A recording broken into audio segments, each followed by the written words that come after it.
Hi Taurus, this reading is for any sun, moon, or rising Taurus sign. We'll take a look at the cards, we'll get a sense of the awareness for the week, guidance and possible outcomes. I will also choose a couple of oracle cards for additional information as we head out of October and slide into November. Okay, so we have the King of Swords, we have the Empress, Major Arcana, and we have the World in Reverse, also Major Arcana. So with the King of Swords, we see this guy standing in the library with a book, and it represents his intellectual firepower. He's very smart, very intelligent and objective, able to grasp complex ideas quickly, able to problem solve fairly, can get to the heart of a matter very quickly as well, and isn't listening to all the emotional pieces of it, and is just kind of focusing at the relevant details. This King of Swords is a master of clear communication and clarity. So Thursday can be a day of clear thinking for you, and maybe that goes toward a problem and trying to solve it. With the King of Swords, there's a sense of doing all of the due diligence and the research to understand both sides of an issue and analyzing it so that a fair judgment or a fair result can be gained. This king is concerned about truth and fairness and may not be the most emotional person, but is objective and relies on intelligence and reason to navigate through life. And so Thursday may be a day where these qualities are needed. Maybe it's someone that you work with who is like this. Often a King of Swords type of person could be a judge, an attorney, an accountant, but someone who really can dig deep in complicated matters and come out and explain it very clearly. Then he's looking in the direction here of the Empress. And the Empress looks beautiful. She's laying on the beautiful lounge chair here. Looks comfortable. And the Empress is really our Mother of Earth. And she's feminine, and she is sensual, and she is about giving birth. Now, whether that's really giving birth to a child or giving birth and the inspiration of ideas and planting the seeds, nurturing them to grow them. She understands abundance and having comforts. And again, it's focusing on things within the physical realm often. So there's an earthiness to this queen. There's a sense of physical activity, very much about beauty, and a focus on health and appreciating beauty, but really it's the mothering, loving energy that she brings out. And so what I see between these two, the King of Swords and the Empress, we get to benefit from two very different types of energies coming. So we have intellectual, objective, rational, clear thinking, and then we have this nurturing touch and this loving touch and this luxuriating moment, like take time to enjoy something that brings you pleasure. This could be work, work, work, and think, think, think, and here's the relax, have fun, enjoy. So it's good to have both. And Thursday can be a day of hard work and maybe going home and just forgetting all of the things that you had to deal with during the day and just relaxing in a bubble bath, or whatever it may be that creates a sense of pleasure for you.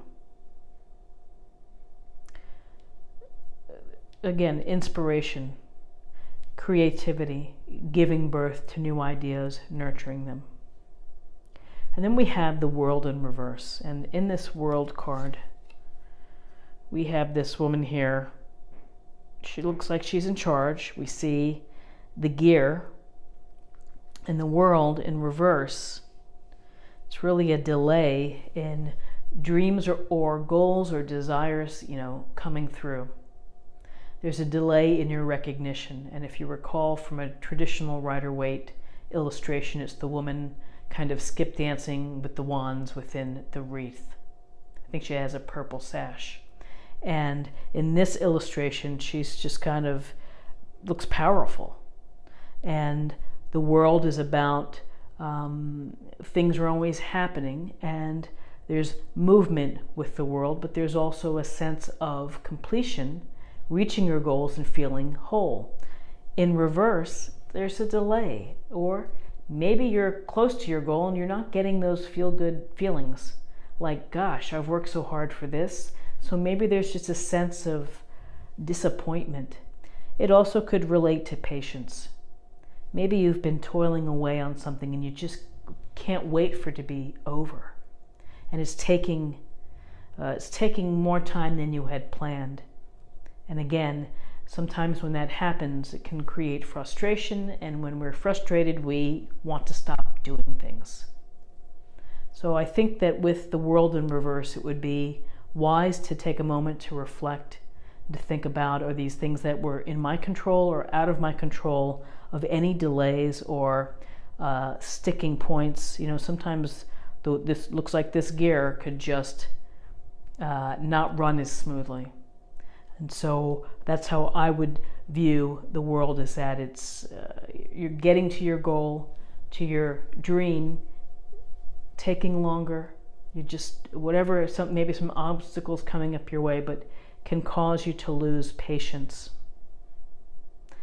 Take the time, and I would say hang in there.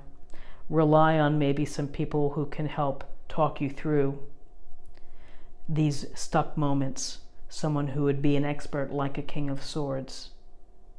Also get some nurturing and some good counsel perhaps from friends or family that can help. So this is an interesting reading for Thursday with two very strong people with attributes that are that work well together. Let's take a look at the numbers. We have 1, we have 3, that's 4. And 21, that's 25. And 25 reduces to 2 plus 5 equals 7. And 7 is about discovery. 7 is about reflection and the mind, gaining knowledge, having knowledge. So Thursday, clarity, compassion, sense of pleasure. Find something that's pleasurable and acknowledge perhaps any delays, but keep at it. Definitely keep at it. And let me go ahead and I will pull an oracle card from the Sacred Traveler, by Denise Lynn.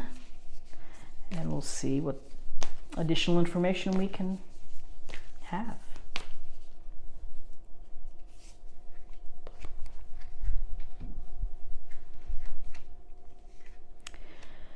Rejuvenating rain. Clear the past, heal the present. Great advice. And again, that's why I really like this oracle deck. Clear the past, heal the present. Living in the past and focusing on the past may be informative, but ultimately it is not going to help move you forward within your growth and your journey in life.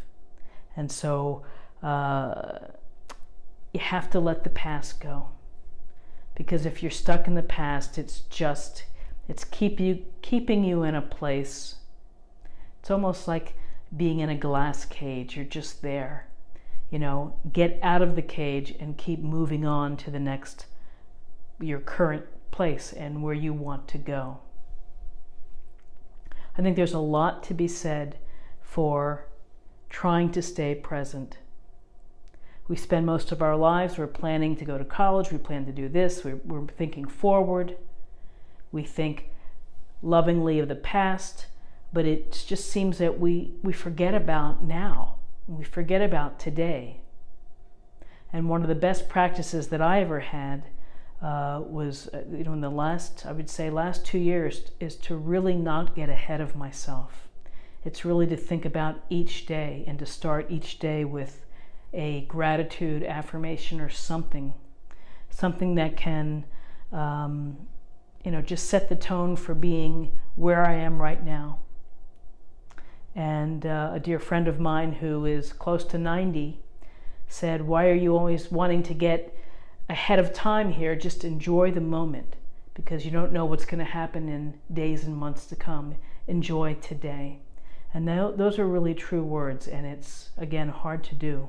Hard to train yourself to just be there today and let the past, release the past, remember the past, acknowledge it, but, be in the present. So I've said so a lot, and I apologize. I'll try to do better tomorrow. Have a great Thursday. If you enjoyed this reading, please like, share, or comment. And if you're new to the channel, please consider subscribing. It's a great way to stay connected and to show support. And I hope I will see you again tomorrow for a new daily tarot reading. Thank you. Bye-bye.